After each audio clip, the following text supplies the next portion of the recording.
महाराष्ट्राचा पुढील मुख्यमंत्री कोण? राष्ट्रीय स्वयंसेवक संघाकडून नाव आलं समोर. नरेंद्र मोदी घेणार मोठा निर्णय.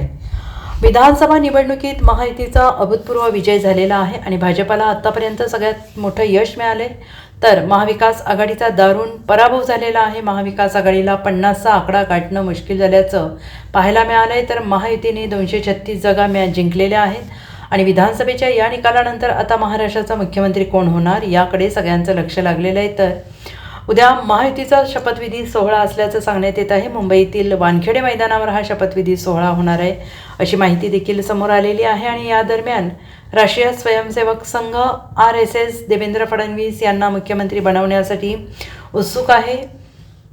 देवेंद्र फडणवीस यांच्या नेतृत्वाखाली NDAचे सरकार स्थापन करण्यासाठी राष्ट्रीय स्वयंसेवक संघ अत्यंत उत्सुक दिसत आहे आणि महाराष्ट्रातील मुख्यमंत्रीपदाच्या मुद्द्यावर आता पंतप्रधान नरेंद्र मोदी संबंधित सगळ्यांशी चर्चा करतील आणि यावर अंतिम निर्णय घेणार असल्याचं सांगण्यात येत आहे.